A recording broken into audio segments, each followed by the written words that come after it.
Ok, alors on est toujours dans les Geret à Teshuvah, troisième partie du Tanya. On est arrivé au Perek He, c'est la page Tzadé 189. Alors, le Tanya est rentré maintenant depuis le début du chapitre précédent, une explication assez approfondie de la structure de la Neshama, de son origine et surtout de sa relation avec sa source de vie, c'est-à-dire la lumière infinie de Dieu. Alors, on n'a pas encore vraiment développé, mais il a posé à partir de là un certain nombre de questions. Qu'est-ce que ça veut dire, ces fautes dont on dit qu'elles sont krav karet, de retranchement, qui fait qu'à une certaine époque, certains mouraient avant 50 ans, ou chayav mita bideshamaim, quelqu'un qui est condamné à mort du ciel, en quelque sorte, même s'il n'est pas condamné par le tribunal terrestre, et qui risque de perdre sa vie avant 60 ans. Il a posé plusieurs questions, mais pour répondre à ces questions, il va être obligé de développer la compréhension de la structure de l'âme, comme on vient de le dire. Et ce qu'il a dit, c'est que la Neshama d'Israël, en particulier, elle vient, on l'apprend de ce qui est marqué dans le verset sur Adam Arishon, où il est écrit Vaipar Be'apav Nishmat Chayim, que Dieu a insufflé dans ses narines une âme de vie. Et le Baal Tanya a dit, ici on voit que c'est un souffle qui vient, comme c'est marqué dans le Zohar, Mitochiyuto Nafar, qui vient de l'intériorité, contrairement aux Malachim, les anges, qui sont créés par la parole de Dieu. Et de même que la parole, elle développe un souffle beaucoup moins important que quand on insuffle, quand on souffle très fort, comme par exemple quand on veut souffler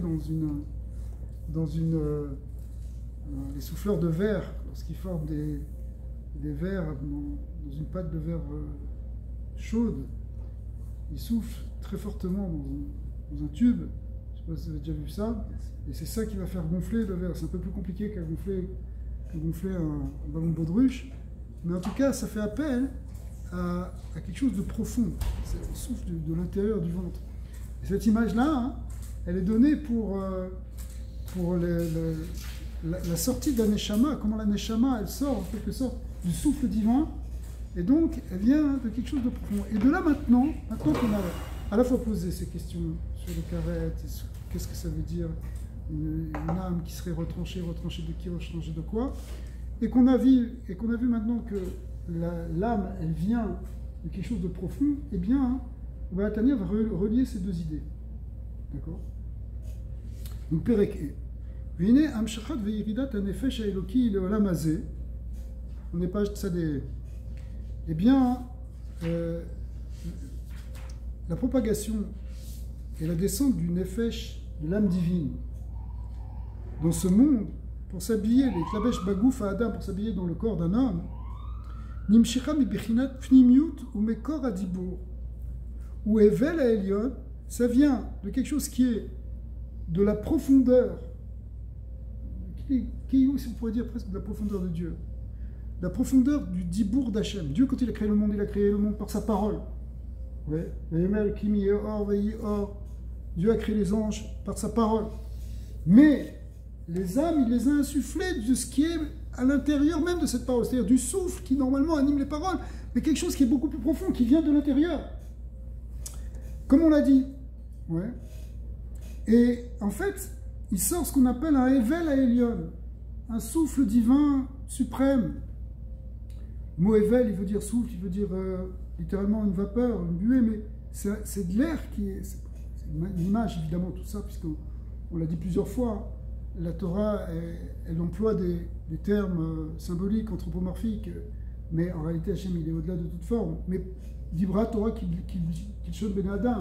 La Torah a parlé le langage des hommes pour qu'on comprenne, donc elle a utilisé une symbolique. Et la symbolique ici, c'est que l'âme, elle vient de ce souffle divin. Amerumaz be'ot etata, qui correspond à cette quatrième lettre du tétragramme, qu'on appelle le Hetata dans le Zohar, le E inférieur par rapport au E supérieur, qui est la deuxième lettre du tétragramme, deuxième, qui est le premier, Yud Ke Vav Ke, donc il y a deux E. En réalité, ici, le Balatana n'explique pas trop, mais ce E, Tatara, cette dernière lettre du tétragramme, elle correspond à la dernière séphira. Les 4 lettres du tétragramme sont en correspondance avec les 10 sphirotes, les 10 forces divines. On pourrait le développer, comment se fait le lien, on verra peut-être à un autre moment. Mais le dernier E correspond à la dernière séphira qu'on appelle la séphira Malchut.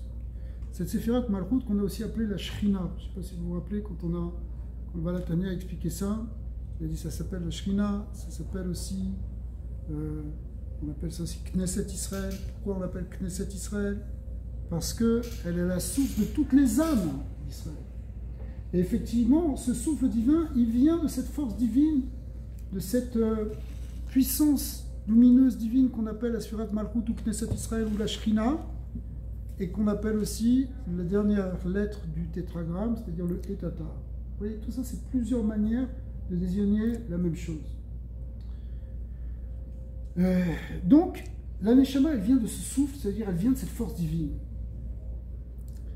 Maintenant, Moshe Katouv, et il rappelle le passage qu'on a lu donc, la dernière fois dans le Perek Dalet, Vaïpar be'apav nishmat chayim vayi Adam, qu'il a insufflé dans ses narines, littéralement, une âme de vie, dans les narines de l'homme, une âme de vie, vayi Adam, la nefesh raya, et l'homme a eu une âme vivante, c'est-à-dire il a été doté d'une âme vivante, et ici, ce nefesh raya, il fait référence à l'âme divine qui a été insufflée en lui. Ah, des fois, Nefesh Chaya, ça représente plutôt l'âme animale, l'âme côté physique, mais le mot Chaya dans la Kabbalah, ils peuvent désigner une partie supérieure de l'âme divine. Nefesh, Ruach, Neshama, Chaya, Yechida. Donc ici, le mot Nefesh Chaya fait plutôt référence à l'âme divine qui a été insufflée dans l'homme, en particulier dans ceux qui se comportent comme des hommes. Ce détail dans les données, c'est important. Alors, c'est important, mais pas ici. Mais on pourrait le développer, c'est important. Il y a une symbolique ici du nez. Le Zohar en parle largement, notamment dans les Drarabah qu'on étudie en ce moment. Au moment des Nafar, oui, Vaïpar be'apav nishamrim veyi Adam nefesh chaya, Ouman de Nafar vechoulé, c'est-à-dire il ne répète pas toute la portion du Zohar qui dit celui qui souffle, Ouman de Nafar, mais Tochiuto Nafar, lorsqu'il souffle, il souffle de son intérieur. Vezé Shekatouf, et là on comprend ce qui est marqué dans un passage qu'il avait aussi ramené plus tôt, qui dit Ki chelek Hashem amo, Yaakov chevel nachalato, que son peuple est une part de Dieu. Pourquoi on est une part de Dieu? Parce qu'on vient de cette force divine, notre âme divine vient de cette sphira, de ce souffle qui vient de cette force divine. Et le verset continue, Chevel nachalato, la corde de son héritage. Et là, on va développer la symbolique de la corde pour montrer le lien qui unit notre âme avec sa source divine. Donc notre âme divine, elle est descendue dans le corps, mais elle vient d'une source divine, puisqu'elle est divine. Alors, on va expliquer, ça vient des Séphirot, ça vient du Shem Kedavke, de l'Etata, etc. Maintenant, le terme qui est employé, c'est Chevel Nachalato. Pirouche, Kemo Chevel, Alderer Machal. Et effectivement, on peut prendre le symbole de la corde, Alderer Machal, c'est un point de vue symbolique. Chez Rosho Echad, Kachur le Maala, Veketseu le Mata. C'est quoi une corde? C'est quelque chose qui relie le haut et le bas. Vous avez déjà vu les cordes suspendues là dans les gymnases? On doit grimper dessus. Elle est attachée au plafond, elle descend jusqu'à par terre. Eh bien, il y a quelque chose qui lie notre âme avec sa source, qui ressemble à une corde. En fait, ça fait partie de l'âme, c'est l'âme divine qui vient, qui est insufflée. Mais on voit que c'est comme une connexion qui se fait par une corde. Le fil, si vous voulez, qui nous relie à Dieu. Alors pourquoi la corde? Parce que la corde elle-même est tissée de plusieurs fils. C'est pour ça que c'est intéressant aussi le symbole qui est employé par la Torah. Chevel Nachalato. La corde qui n'est pas Pshat HaKatuv, Maché Katuv, Vaïpar, ou, quand c'est marqué, Vaïpar qu'il a insufflé, ou les Orot, l'anou, Kemol Dishal Dever Machal, Keshadam Nofer, les Makor. Alors il dit, reprenons le verset de Bereshit qui nous dit qu'il a insufflé, qu'il a soufflé dans le nez plein de vie. C'est quoi cette symbolique de souffler? Ben, le souffle, c'est intéressant, il te dit, parce que quand tu souffles quelque part, l'air il part, mais si tu mets quelque chose qui bloque cet air, eh ben, il ne va pas s'en il va partir sur les côtés ou il va être arrêté. Cette idée ici, elle représente que si on dit que notre âme, elle vient de ce souffle divin, s'il y a quelque chose qui bloque ce souffle, eh bien notre Neshama ne va plus recevoir sa vitalité. On va perdre en quelque sorte la vitalité divine qui devrait nous animer. Alors c'est ça ce qu'il dit. Kishadam de faire les émakom. Quand quelqu'un, par exemple, souffle quelque part, im yesheze davar chotset ou mafsik benateim. S'il y a quelque chose qui fait interruption, qui bloque, en evel nofer ole ou magia klan. Alors, le souffle qui devrait monter, ben, il ne va pas arriver. Les automakom, vers cet endroit-là. Imaginons que tu veuilles souffler sur une flamme, sur une bougie, il ne faut pas faire normalement. Mais si tu mets ta main devant, eh ben, la bougie, elle ne va pas recevoir l'air. C'est trivial, c'est évident. Pourquoi alors, kachamamash. Alors c'est la même chose. S'il y a quelque chose qui bloque, qui fait interruption, qui chotset, qui empêche, qui mafsik, ben gouf adam le bechinat evel ayon, qui coupe le corps de ce souffle supérieur, eh bien, on va avoir un problème. Et donc, on commence à comprendre qu'est-ce que c'est cette notion de karet, de mitab et des shamaim, où on a vu que la vie était retranchée. Pourquoi? Parce qu'il y a quelque chose qui va bloquer la vitalité. Qu'est-ce qui a la force de bloquer la vitalité? Ah, c'est ça avec la question du Balatana qu'il va poser exactement maintenant. Et il va nous donner une réponse. 13 fils. On va voir après cette notion. Arbemet, en shum davar gashmi ou eruchani chotzet. Très bonne question. Normalement, il n'y a rien qui peut bloquer Dieu. Il n'y a aucune chose, que ce soit matériel ou spirituel même, qui pourrait bloquer Akadosh Baruch Hu. Mais d'abord, d'où est-ce qu'on sait qu'il n'y a rien qui peut le bloquer? Qui allo, et hashamayim v'etaaretz animale. Un verset qui te dit que je remplis le ciel et la terre, te dit Akadosh Baruch Hu, qui est partout. Ça veut dire quelque chose qui nous bloque par rapport à Dieu. Mais Dieu est partout. Ou bien c'est marqué Umelo kol haaretz kevodo.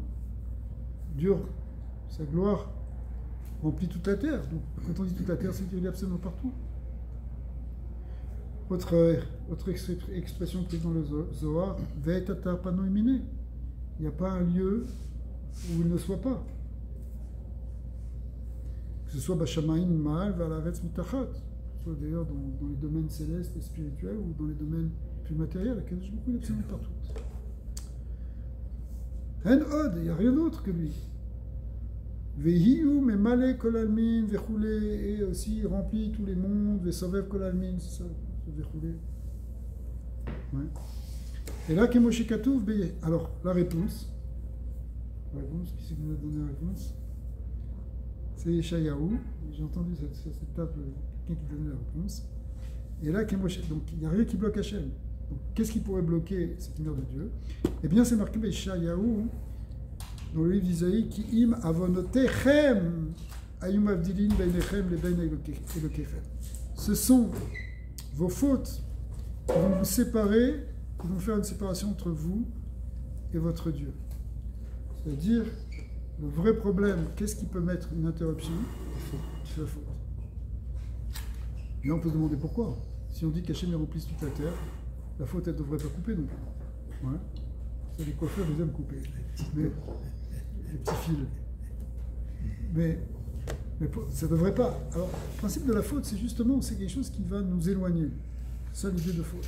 C'est ce qui bloque la lumière, ce qui bloque la vitalité. Vatam, les filles, Shem, alors, la raison, elle est, on pourrait se demander, pourquoi? S'il y a rien qui bloque, pourquoi les fautes, elles vont faire quelque chose? Ouais. Quelqu'un a une idée? On a dit, il n'y a rien de physique ou de spirituel qui peut nous couper d'Akadosh Baruch Hu. Et voilà le prophète Isaïe qui vient, qui nous dit, oui, mais vos fautes, elles vous séparent de Dieu. Elles vous coupent de Dieu. Pourquoi? Alors, il y a une exception. Il n'y a rien qui peut nous séparer de Dieu, mais les fautes, oui. C'est une bonne question quand même, non? Alors le Balatani répond tout de suite à cette question. Il dit pourquoi. Vatam, la raison est les fiches negen ratson aelion baruchu amechaye et akol. Parce qu'en réalité, les fautes, elles s'opposent à la volonté divine. Dieu veut qu'on fasse ça, tu fais une faute, ça veut dire que tu as fait le contraire de ce qu'il voulait. Or, le vouloir d'Hachem, alors là, ça touche quelque chose de très important, il faut comprendre, et c'est pas sûr qu'on va comprendre maintenant. Le Ratzon Hachem, le Ratzon Elion, dans la Kavana, hein, ça fait un avec le Or Ensof. Le Or Ensof, la lumière infinie de Dieu, qui est la source de toute vitalité, de tout ce qui va pouvoir exister dans tous les univers. Eh bien, c'est l'expression de sa volonté. C'est-à-dire que quelque chose qui va contre sa volonté, c'est quelque chose qui va contre la lumière qui est la vitalité, qui, comme il nous dit ici, qui est Mechaye et Akol, qui fait tout vivre. Qui fait vivre tout. Si une chose vit, si une chose existe, c'est parce que Dieu veut qu'il existe. C'est en fait, derrière l'idée que ça vient par sa parole, ça vient par quelque chose de quoi que ce soit, ça vient par sa volonté, son Ratzon. C'est le Ratzon Hachem qui est Mechaye et Kula. Maintenant, si tu t'opposes au Ratzon, c'est comme si tu bloques cette source d'existence. Et du coup, la chose, elle va plus recevoir la même vitalité. Mais d'ailleurs, qui c'est qui peut faire cette faute? C'est pas l'homme. C'est l'homme en réalité. Les pierres, elles ne fautent pas. Les animaux non plus ne fautent pas, ni les végétaux. Ouais. Les hommes qui sont liés qui sont dotés d'un Ratzon, d'un libre arbitre, ils peuvent essayer ou tenter ou faire des choses pour s'opposer au Ratzon Hachem. Et quand on s'oppose au Ratzon Hachem, en fait, on perd de la vitalité. On perd de la source de vie. Et là, on commence à comprendre l'idée de Karet qu'on se retranche. Pourquoi, en particulier, vous savez, c'est ce qu'on avait dit au début, il y a plusieurs types de fautes. Il y a des fautes qui sont Chayav Karet, d'autres qui ne le sont pas. Okay. Mais une faute qui est Chayav Karet, ça veut dire qu'elle est suffisamment importante pour bloquer la source de vitalité à tel point que la personne peut perdre sa vie prématurément. Implicitement, là, vous impliquez que Hachem n'est pas dans tout. Non. Vous allez dire qu'il est dans tout. Il est dans tout, mais qu'est-ce qui fait vivre les choses? Qu'est-ce qui donne existence? C'est le fribourg à Hachem. Ce qui donne existence avant même la metsiout, si tu veux, une chose, la vitalité d'une chose, c'est son Ratzon. Ce Ratzon, c'est cette corde dont vous avez parlé. Alors, on va voir. Ça veut dire, cette corde, c'est l'image en réalité du fait qu'on vient d'une source divine, et puis cette source divine, elle descend s'incarner dans un corps. Et bien donc, on a un lien, si vous voulez, même si on est Neshama dans un gouffre, on a un lien avec notre Shoresh Neshama, qui lui-même est enraciné dans cette matrice divine. On appelait la Malchut, le Etata. D'accord. Maintenant, si on s'oppose à la volonté de Dieu, c'est comme si on veut repousser cette force de Dieu. On dit non, je ne veux pas Hachem. Quand on fait ça, on se bloque. Si vous voulez, on se prive de cette vitalité divine. Donc en réalité, c'est comme si on coupe la corde. Tout ça sont des images qu'on comprenne cette idée de connexion. On a une connexion avec notre source. Ouais, voilà, on parle aujourd'hui, il y a un tzaddik, Rabbi David Pinto. On voit comment il est connecté en haut. Il ressent, il perçoit, il est dans les chemins. Il ne le montre pas trop parce il prend le vêtement de quelqu'un de Pachout. Et on voit, dès que tu commences à parler avec lui, à quel point il perçoit. Parce que sa Neshama est en connexion avec une source divine. Avec sa source divine. Quand quelqu'un est connecté avec son Shoresh Neshama, et sa vision est totalement différente. Il voit plus simplement au niveau du gouffre, du corps, de l'extérieur des choses, de la chitzoniut, il voit au niveau de la pnimiut. Mais si quelqu'un, chas v'shalom, il fait des fautes, et on est tous dedans, chas v'shalom, mais quelque part, ça nous déconnecte. Ça nous coupe. Et c'est pour ça que ce qu'on avait vu à propos de ce Etata, c'est que la teshuva, c'est rétablir ce Ek, c'est rétablir cette connexion avec ce Ek. Le Tomer Dvorah, il dit que même lorsque l'homme faute, je crois continue Ouais, à le nourrir, entre guillemets. Ah, on va le voir aussi, on va le voir. Mais on explique que, il va expliquer qu'effectivement, c'est jamais complètement coupé, bien sûr que non. Mais, effectivement, au début du Tomer Dvorah, d'ailleurs c'est bientôt la Iloula, ce Shabbat c'est la Iloula du Ramak, Rabbi Moshe Cordovero, Kaf Gimal Tammuz. Il explique là-bas justement comment malgré les fautes, il est ouvert al pécha, Nosé Avon, il est même Mikel Kamocha, qui est comme toi, un Dieu qui, même s'il est injurié et insulté parce qu'on fait des fautes, continue d'être Mechaye, les êtres. Donc c'est effectivement, parce que sinon on n'existerait plus du tout. Et puis il y a la Rahmanout d'Hachem, parce que Hachem il a cette bonté en fait. Mais le principe il est que si on s'oppose au Ratzon Elyon, alors on risque de bloquer. C'est comme quand tu mets un obstacle devant le souffle de quelqu'un, tu peux mettre un obstacle en béton, tu peux mettre un obstacle un peu moins grand. Ça ne veut pas dire qu'il va complètement pas passer le souffle. Jésus lui raisonne à Elyon Baruchou, à Mechayez Kula, et à Kol. Qui Moshe Katouv, Kol Asher Chafetz Hashem, Asa Bashamayim Voaretz. Le passouk il est clair. Qu'est-ce que ça veut dire ce passouk? Kol Asher Chafetz Hashem. Tout ce que Dieu désire, c'est son ratzon, son chafetz, c'est son ratzon. Asa Bashamayim Voaretz, il a fait dans le ciel et la terre. C'est-à-dire que tout ce qui est, tout ce qui a été fait, tout ce qui existe, est le produit finalement de sa volonté. Kemosh Katouv, les Kaman Shiu Mekor Ashpaat Shem Havaya Venirmas Bekotso Shaliud. Puis voir, on va expliquer que ça correspond dans le Shem Yud Kevavke. Bon, je ne voulais pas expliquer tout le Shem Yud Kevavke, on a expliqué le dernier E, ça correspond à Sfirat Malchut, mais en réalité, la première lettre, la lettre Yud, elle correspond à la Sphira la plus élevée qui est Chochma, mais il y a encore quelque chose de plus élevé même que Chochma qui s'appelle Keter, qui est la première de toutes les Sphirotes, et qui correspond au Kotso Shel Yud, c'est-à-dire la pointe supérieure du Yud. Et cette pointe supérieure du Yud, elle, qu'on appelle Keter dans le langage des kabbalistes, eh bien, elle correspond au Ratzon d'Hachem, au désir d'Hachem, à la volonté de Dieu.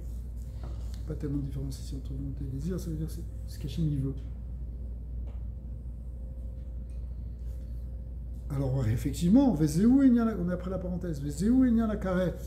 Maintenant, on comprend ce que veut dire le mot karet, qui veut dire couper, retrancher.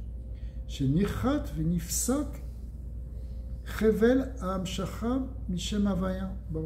En fait, est coupée, est interrompue cette corde qui propage depuis le Shem Yud Kevavke, Baruchou, Shem Havaya Baruchou, chez Nimshira Me'e, Tata, et on a dit d'où ça venait de la dernière lettre du Shem Yud Kevavke. Imaginez le Shem Yud Kevavke, on va l'imaginer non pas écrit comme ça, Yud Kevavke en horizontal, mais on va l'écrire en vertical.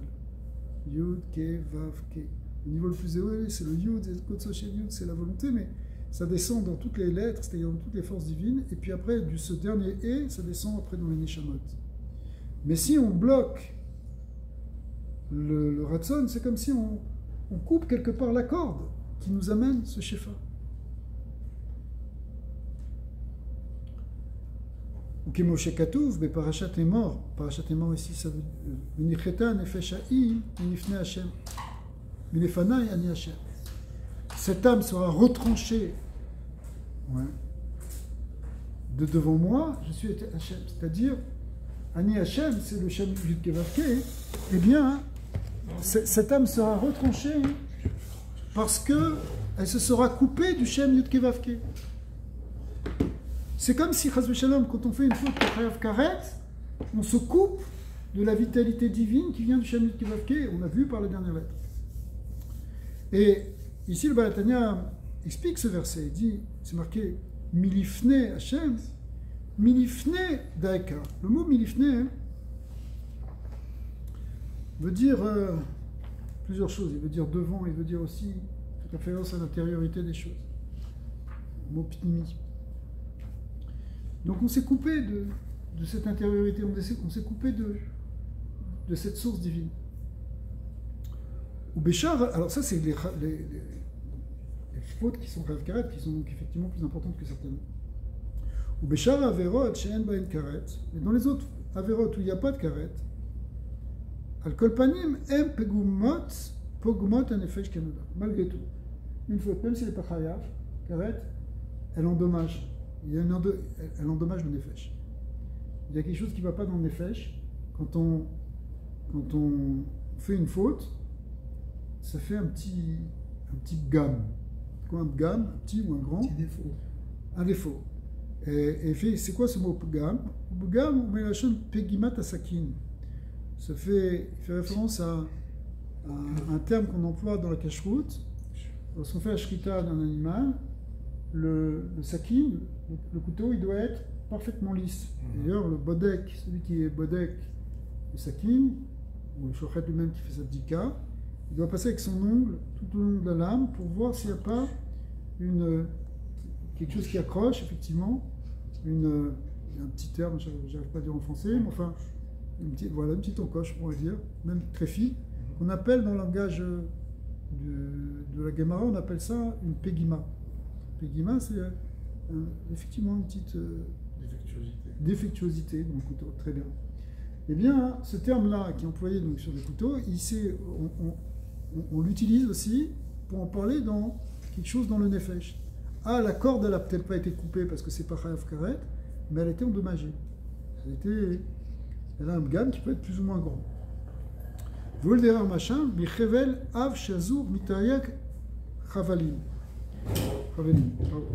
Par exemple, imaginons une corde, elle-même composée de 613 cordons, 613 fils. Tu prends une corde, elle-même, pour qu'elle soit solide, on utilise plusieurs fils.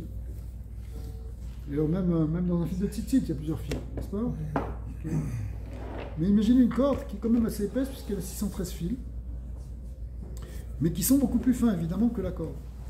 Chavalim dakim, kacha chavel, de même, cette corde qui propage la vitalité divine. Aujourd'hui, pour propager les informations, on utilise la fibre optique, entre autres. C'est quoi une fibre optique? C'est aussi quelque chose qui est tissé de plein de fils très très fins. Ils sont de verre ou en matière possible, je ne sais pas, enfin, ouais, de verre probablement. Idéalement de verre, ce qui est mieux, mais les Chinois, ils ont tout compromis. Alors, qu'est-ce qui se passe? Ça transmet la lumière, ça transmet une énergie, une information. D'accord? La lumière. Et bien, la même chose, il y a cette corde-là qui nous relie à Dieu, qui est une partie de notre âme, si vous voulez, qui à ce moment-là est endommagée, et du coup, la vitalité, c'est comme ta connexion Internet, tu vas du mal à la recevoir. Okay? C'est que c'est passé avec les enfants d'Aaron, ce fil, par les narines là. C'est celui-là. Je ne sais pas si c'est ça encore là-bas, c'est un petit peu différent, parce que là-bas, c'est pas qu'ils se disent bon, enfin, il faut voir ça. Là, mais je parle du fil. J'avais vu dans un livre qu'on a un fil qui avait pas chose par rapport au narines. C'est marqué dans le Zohar qu'il y a eu un éclair bleu qui est rentré dans leur narine et leur neshama est sorti. C'est ça. C'est probablement lié, mais ici, il y a l'image de cette corde avec 613 fils, qui sont d'akim. Kacha evel amshacha ana kalul mitariek mitzvot. Donc cette corde qui nous relie à Dieu, elle est elle-même composée de 613 fils qui en fait est 613 mitzvot, évidemment. C'est-à-dire qu'à chaque fois que tu fais une mitzvah, ou que tu ne fais pas une avéras, qui est aussi une des 613 mitzvot, puisque il y a les mitzvot positifs et négatifs, eh bien tu te connectes d'une manière ou d'une autre. Mais maintenant, quand tu transgresses, eh ben, tu vas perdre ce fil. Ah, ta corde, elle tient encore, parce que tu n'as pas touché un fil qui est fondamental. Donc arrête, c'est que tu as touché quelque chose de suffisamment fondamental pour que la vitalité, elle réduise largement. Mais dans une faute qui est, on va dire, normale, enfin qui n'est pas rêve karet, eh bien, tu touches un fil ou deux fils, mais ça dépend de combien tu fais d'avéreux. Mais elle reste toujours branchée. Alors justement, si tu fautes simplement sur un lave, sur l'interdit, tu touches simplement un des fils fins. Argam bechayav karet, umita nishar adayin. Bo areshimu. Et là, ça répond à ce que vous disiez tous les deux. C'est que même quand on fait quelque chose qui est chayav karet, ou même chayav mita, eh bien, tout n'est complètement pas coupé. Il reste toujours quelque chose qu'on appelle ici un reshimu, minefesh eloki, c'est-à-dire une trace de cette âme divine. Il reste savez, c'est un peu comme quand dans un édifice, il y a une panne de courant, tac, il reste toujours les lumières de secours pour t'indiquer la sortie. Eh bien, c'est pareil, il reste un rachimou de lumière.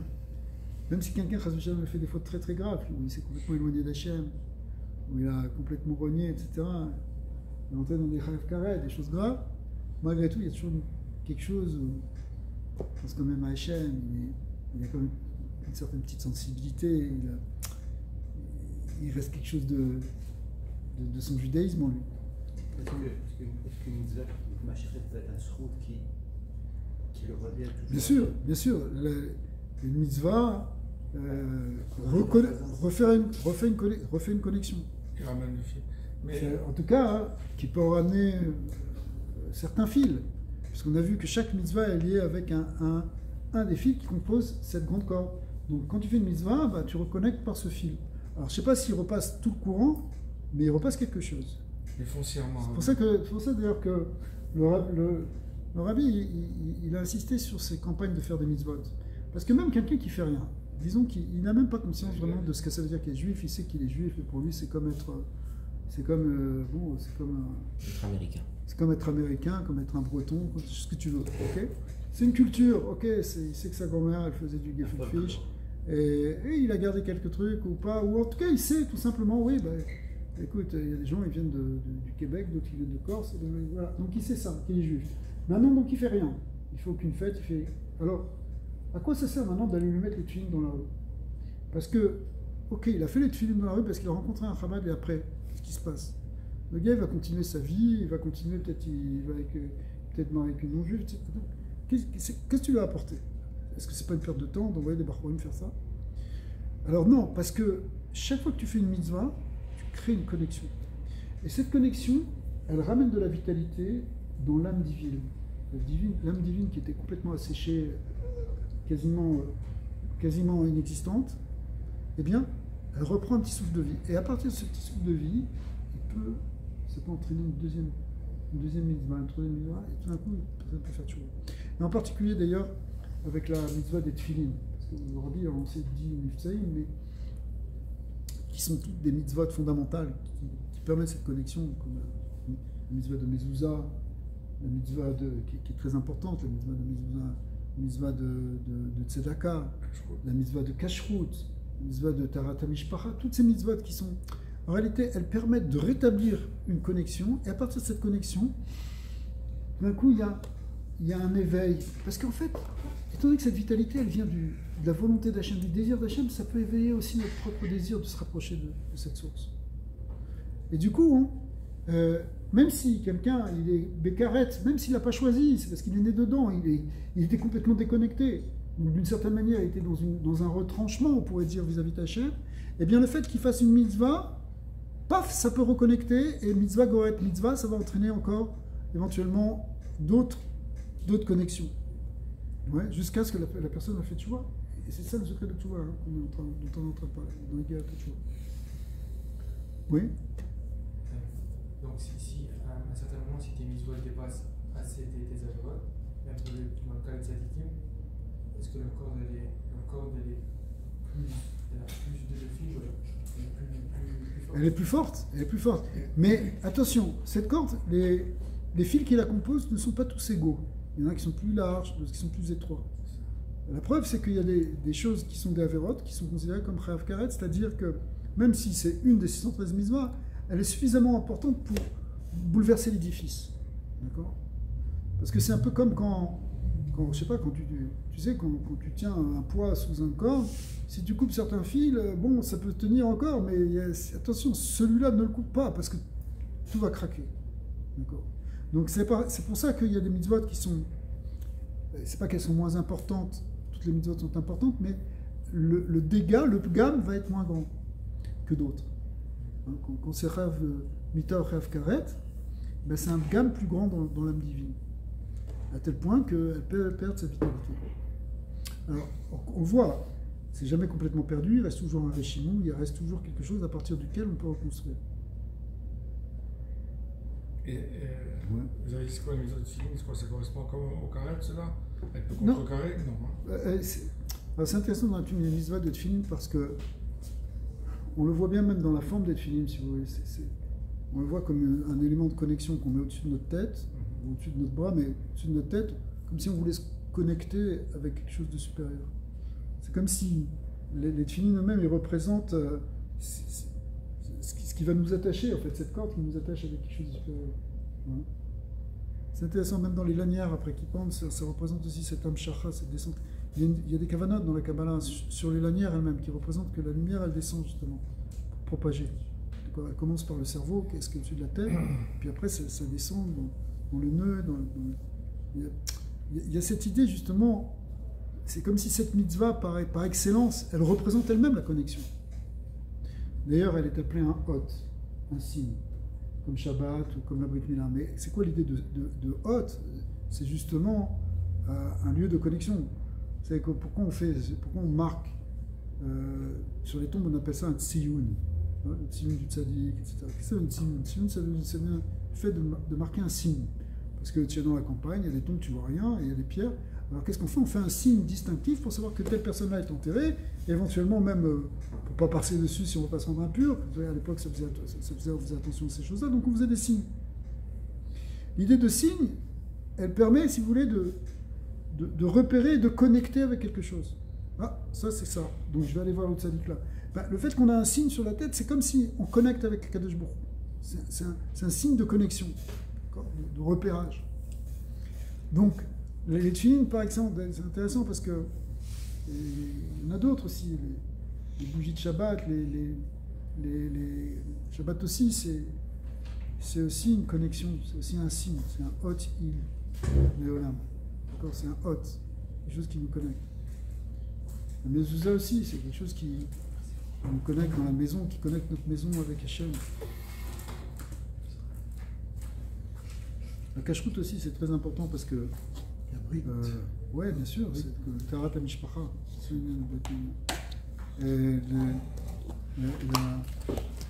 La cacheroute aussi, c'est très important parce que, suivant ce qui fait rentrer dans notre corps, ça a un affect ou un impact sur notre âme. La cacheroute, c'est pas une diététique de santé au sens matériel du terme. C'est une santé, une diététique au sens spirituel du terme. C'est-à-dire que suivant les aliments qu'on mange, ça va nourrir ou pas, ou ça va bloquer justement notre âme divine. Des fois même, quelqu'un qui mange kasher, alors qu'il n'a pas l'habitude de manger kasher, il ne fait jamais attention, etc. Et puis maintenant, tu l'invites, tu le fais manger kasher, et bien, le seul fait qu'il ait mangé kasher, en fait, ce qu'il a fait, c'est qu'il n'a pas fait d'interdit de manger taref. Mais le seul fait qu'il a mangé kasher, ça a un impact et ça peut avoir un éveil sur lui. C'est pour ça que le Rami, des fois, quand il y avait des gens qui demandaient par quoi je commence, tu vois, ils partaient de zéro, ils demandaient, mais je commence par quoi? C'est difficile quand tu passes de 0 à 100, tu peux pas. Commence par quelque part. C'était difficile pour toi d'arrêter de fumer Shabbat ou de pas prendre la voiture. Le Rami disait, commencez par la cacheroute. Pourquoi? Parce que le fait qu'on va se mettre à manger kasher, ça va ouvrir notre cœur. Les aliments pas cachers, ils sont métamthème le lèvre. Ils bouchent littéralement, enfin, ils obturent la sensibilité du lèvre, du cœur spirituel. Alors tout ça c'est lié. C'est lié avec cette idée justement de corde qui nous connecte avec Kadosh Baruch Hu. Et Arim bechayav karet unita nishar adayin bo areshimu. Donc quand on a dit quelqu'un qui est Chayav Karet, il risque de mourir avant 50 ans, s'il a fait une interdite Karet à l'âge de 20 ans, ça veut dire qu'il a encore une vitalité pendant 30 ans. Donc c'est déjà pas mal. Pourquoi? Parce que même s'il est Chayav Karet, il reçoit quand même quelque chose. Sinon, il disparaîtrait. On va voir après, pour nous, dans notre génération, que ça a changé ça. Au Samer, ou 60 ans, s'il a les Chayav Mita B'Yedei Shamayim. Le Yoter. Donc il y a toujours un Reshimou, il y a toujours une vitalité. Au Mashekatouf Beshem Harizal, chez Nirnesa Bo Bechinat Makif Bechule, Eno Inyan Lechaye Geshmiut, Aguf Maire Adnun Shana, Obizman Azeu Kedelekaman. Bon, on ne va pas expliquer maintenant cette parenthèse, peut-être on y reviendra après quand on va comprendre ce que veut dire ce qui se passe pour nous dans le chapitre 6. Alors on peut commencer le chapitre Vav. Omnam. Tout ce qu'on vient de dire, c'est bien beau, sur le karet et sur le Rav Nita, mais Zeu Bisman Shayu Israël, le Madriga et Liona. Ça, c'est seulement quand Israël sont dans une grande Madriga. À l'époque du Beth Amikdash, on était dans une Madriga qui était plus grande que celle qu'on a maintenant, évidemment. Qui est Sheita Ashrina Shora Israël Beth Amikdash. Quand la Shrina résidait dans le Beth Amikdash, les choses étaient différentes. Pourquoi? Qu'est-ce que ça change qui est la Shrina dans le Beth Amikdash ou pas? Pourquoi tout ce qu'on vient d'expliquer, c'était à l'époque où on était dans cette madriga-là. Alors il va dire quelque chose ici qui est très important. Il dit Ve'az lo hayu mekablim chayut legufam rak al yedei nefesh eloki. Parce qu'écoutez bien, dans cette période bénie où les bénis Israël étaient tellement proches de la Shrina, puisque vous pouvez même la percevoir, la palper quand on entrait dans le Beth Amikdash, eh bien en fait les bénis Israël recevaient la vitalité corporelle par l'intermédiaire de l'âme divine.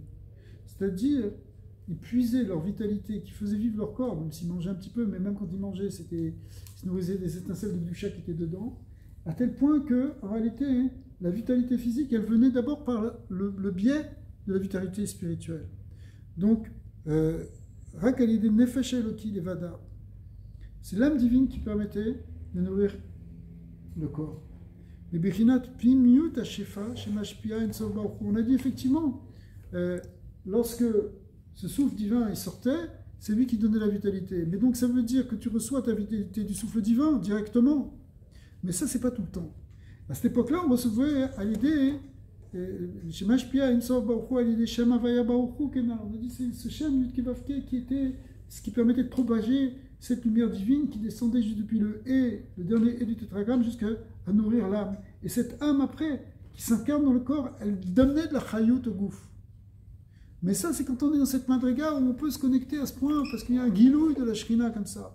Mais quand on est en galout, c'était plus facile avec le Beth Amikdash. C'était plus facile. Alors, les achar chez Yardou mi madrigata. On est en haut de la page Tzadeva.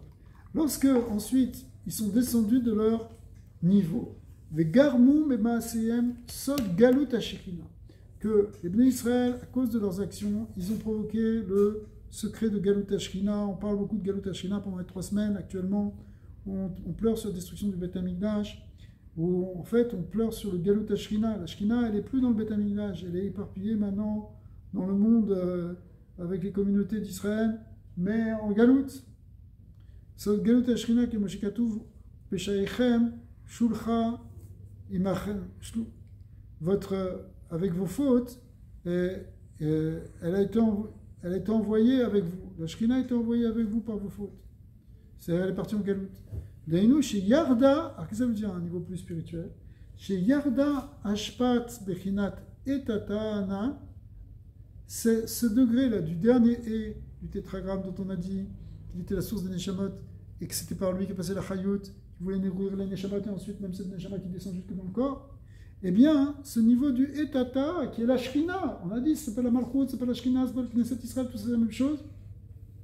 Eh bien, c'est lui-même descendu, c'est même tombé. Venishtal Shelam, et Madrigal, et Mata, c'est descendu très très bas. Achinut Lavsha, Ashpaatat, Beyut Sfirot des Noga, jusqu'à ce que, on va expliquer, que ce Shefa qui descendait de la dimension divine est tombé dans ce qu'on appelle maintenant la Klipat Noga. Qu'est-ce que c'est la Klipat Noga? C'est une force en réalité c'est une force qui est au cœur de la matérialité.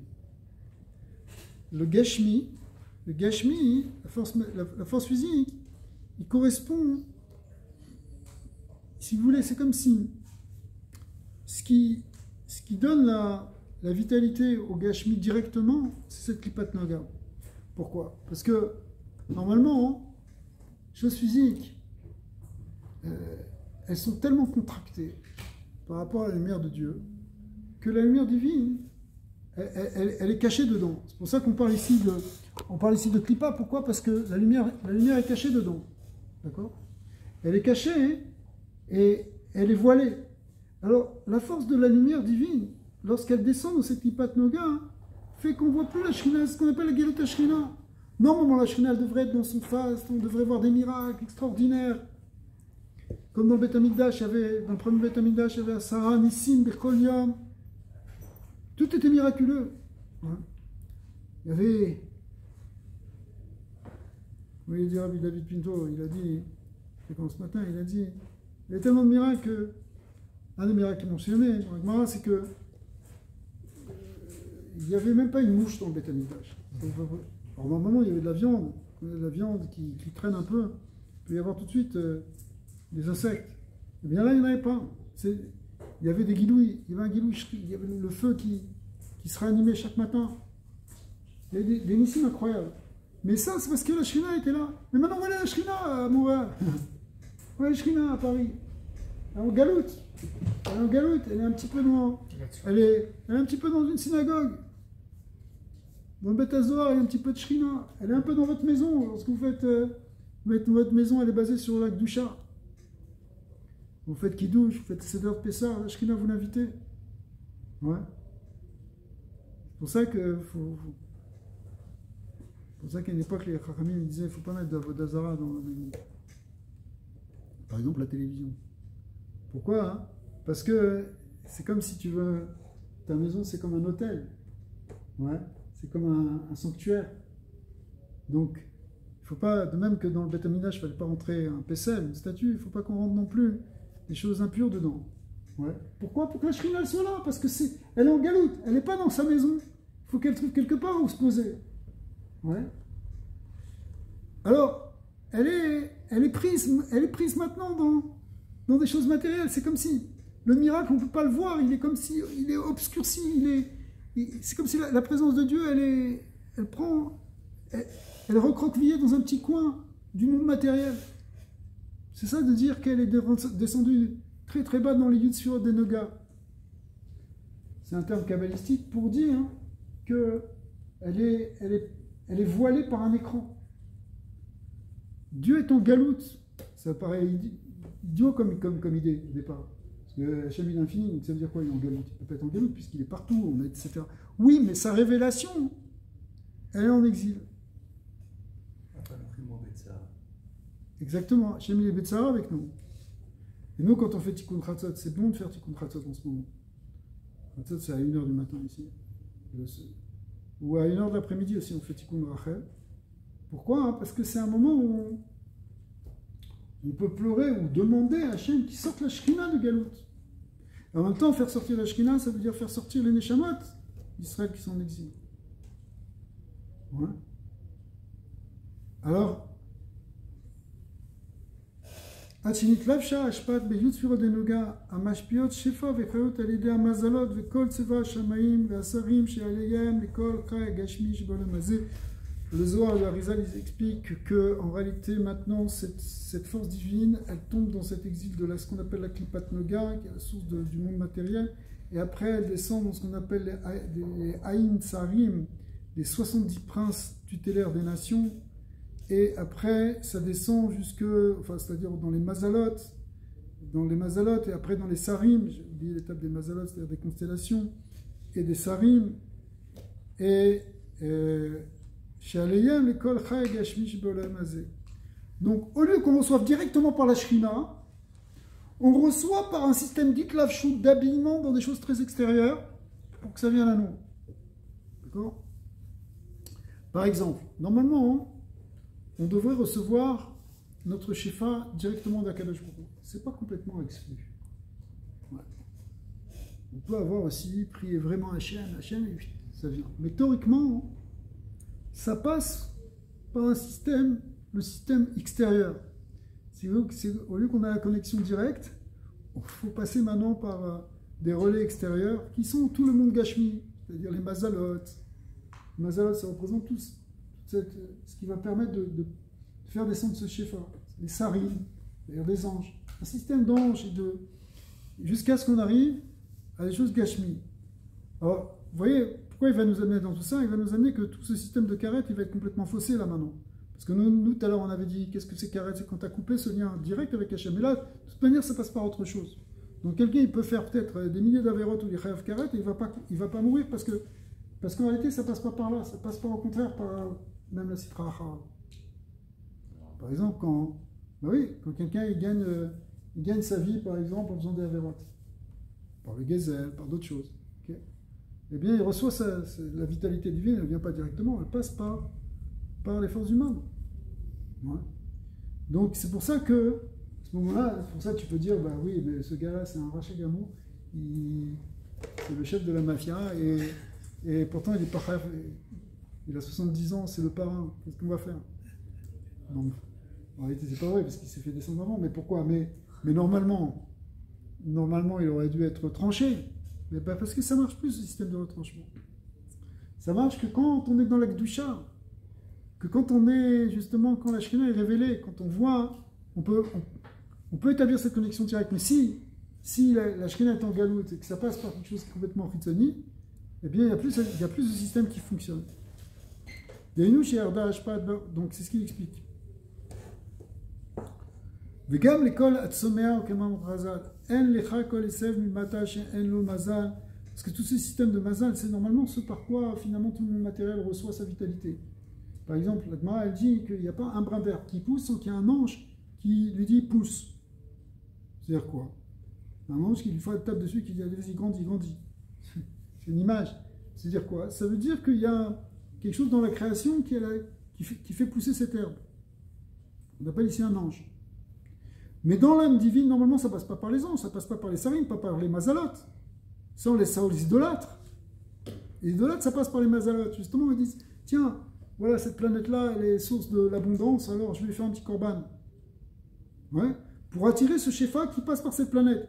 Mais finalement, c'est pour ça que quand on est en galoute, on est un peu comme des Ovdei Avodazara. C'est pour ça que la Gemara, elle dit là-bas dans Ktuvot, Kufyud Aleph, que Kol Hadar Bechutz Laaretz Ki'ilu Oved Avodazara.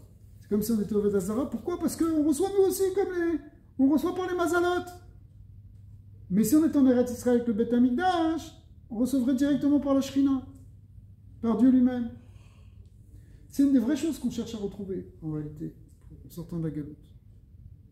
Vazai, Yachol Gam Achoté ou Poché Israël, les Kabel Chayut, les Goufam, les Nafsham, Abba Miyut. Alors du coup, même les fauteurs d'Israël, même qui font des fautes très graves, ils peuvent recevoir leur vitalité pour leur nefesh abami et pour leur gouf. Donc comme les autres animaux, même que les animaux, les végétaux, ça passe aussi par des malachim, mais ben nous aussi ça va passer par là. C'est ça, Rachav et Tov. Je sais pas. Parce que Rachav et Tov, ça implique beaucoup d'autres notions encore. Ça implique des notions de beaucoup de choses. Mais disons que c'est ça ce qu'on appelle Galut Ashkina en tout cas pour nous. C'est effectivement, on est comparé des animaux, parce que finalement, comme les animaux qui reçoivent par tout le système de la création, ben nous aussi finalement on reçoit par le système de la création, on ne reçoit pas directement d'Hachem. Il y a un yan de Tzadik Be'emunato Yichye, que le Tzadik lui-même, par sa Emouna, il arrive à reconnecter directement. Plus on va développer notre Emouna, plus on va être Bechinat Eretz Israël, la même chose, plus on va s'attacher à la Shekhinah, plus on va recevoir directement de la Shekhinah. Mais sinon, de manière générale, le clan Israël est pris dans ce système, on est en galoute. Concrètement, on vit comme un Américain, un Européen. Ça, on a été et c'est ça, en plus tu es sous le joug d'un tel et tu dépends du gouvernement. Concrètement, ça va se traduire par ça. Tu ne peux pas faire n'importe quoi. Ça dit que dans le moment il est vraiment libre, il ne dépend de rien. Ça peut dire qu'il transgresse les lois, au contraire, il est totalement soumis à la loi divine. Mais il reçoit sa vitalité directement du Ensof, avec la Shekhinah. והדרבה ביותר שאל ויותר עוז על פי המבואר בזוהר הקדוש פרשת פקודי שכל שפע וחיות הנשפע לאדם התחתון בשעת ורגע שעושה רע בין השם. Le Zohar dans Parashat Pekoudé, là-bas, il parle de ce qu'on appelle les chalot, de Pekoudé, c'est les palais des forces impures. Eh bien, il reçoit quand quelqu'un il fait quelque chose qui est mal aux yeux de Dieu, quand on fait une avéra chas v'shalom, eh bien, la chayout, elle ne va même pas passer par ces sarim, elle va même passer par ces niveaux les plus inférieurs qu'on appelle les palais, les echalot ou les mahadurot des sitra chas v'shalom. Donc, le maasé, au Bedibour, au Beiroué Avera, et ça, il parle des trois levushim de la Neshama dont on a parlé plusieurs fois dans le Tanya, quand il dit que ce soit quelque chose qui est mal au niveau d'Hachem, mal aux yeux d'Hachem, que ce soit dans le maasé, dans la parole ou dans la pensée. Dans l'action, parole ou pensée. Maasé, Dibour, Hirour. Hirour, c'est Marshava. Beiroué Avera, c'est-à-dire quand on fait un maasé de Avera, quand on dit une parole de Avera, comme par exemple la Shonara ou Nivulpe, d'accord? Eh bien, ça s'appelle un Maasera, ça s'appelle une Avera. Au Beirou, quand on a des pensées qu'on ne devrait pas développer. Akol Nishmalo, mais Chalot Asitracha. Tout ça, ça vient de ces palais de la Sitracha, des forces du mal. Amevorim Sham Bezor Akadosh, qui sont expliqués là-bas dans ce Zohar Akadosh, sur le chapitre. Va'adam ou Bala Bechira. Et l'homme, il a libre arbitre. Im le kabel ashpato me chalot asitracha. Tu choisis d'où tu veux recevoir ta vitalité. Des fois, c'est plus facile. Tu mets un petit coup, allez, je t'en prie, une petite arnaque.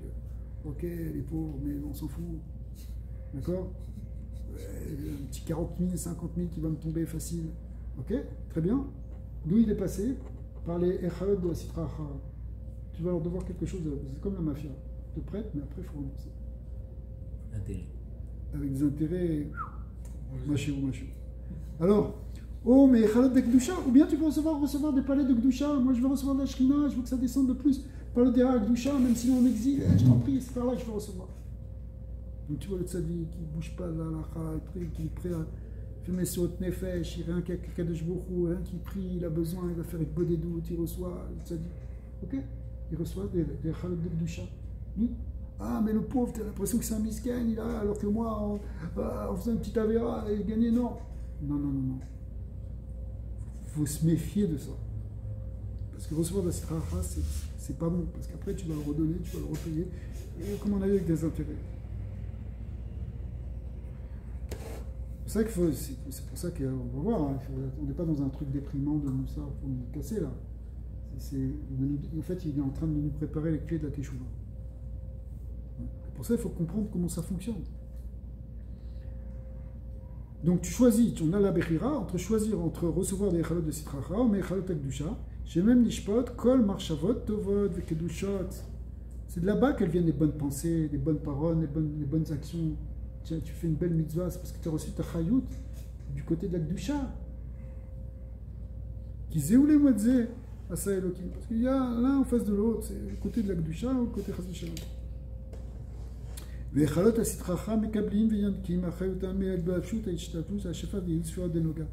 ces 10 sphirot là de Noga, on a dit en premier, c'est la source de toute la Gashmiut, et ben c'est la source même de toutes ces forces-là impures. C'est-à-dire que la Sitracha reçoit de cette clipa de Noga. Aklula, mi bechinat tov vara, dans lequel il y a du tov vara, effectivement. Ibechinat et tzadat tov vara, ça correspond à ce qu'on appelle le Etzadat Tovara, c'est tout ça, c'est écrit en abrégé, mais Kenodal et Yodechen. Ok, on va arrêter là. On finira le chapitre. Regardez, on a encore 5 minutes, on va le finir. Vine. Et Yaakov, Cheven Nachalato, Ktiv. On a ramené ce passouk, c'est la troisième fois qu'on le ramène, que Yaakov, eh bien, il a une corde, la corde de son héritage. C'est ça qui est écrit. C'est quoi cette corde? On revient à notre image de l'acteur. Al-Derer Machal qui m'a Cheven, chez Rocho, Echal, Maala, Rocho, Hashini, Lemata, on a dit cette corde qui va du haut en bas. Im Shoradam, Berocho, Hashini, Yenaina, Vayam Shirachav, Gam, Rocho, Harishon. Si tu es là, quand tu bouges une corde en bas, l'onde de choc, elle fait bouger la corde en haut. Kamachev, Charlo, Lehamshir. Et du coup, tu vas propager ce que tu vas pouvoir propager. Parce que tu as fait, c'est pour ça l'idée de. Tu vas faire tchouva, tu vas faire une tefila, tu vas faire une sedaka, tu bouges ta corde en bas, ça va la bouger en haut, ça va reconnecter, ça va faire quelque chose. וככה ממש בשורש נשמת האדם, ומקורה בבחינת תתא. Donc ça remonte jusqu'au shoresh neshama. Ça remonte donc jusqu'à ce etata, ce dernier et du tétragramme, qui on l'a vu, Yud Kevav Ke de haut en bas, était la source de nos neshamot. Ou mamshir, ou morid ashpaato. Et du coup, le shefa commence à revenir. Allez maasim, allez maasav, ou marshavotav. Ou morid ator et chalot, asitracha, chaz shalom. Excusez-moi, là, il est en train de parler des choses négatives.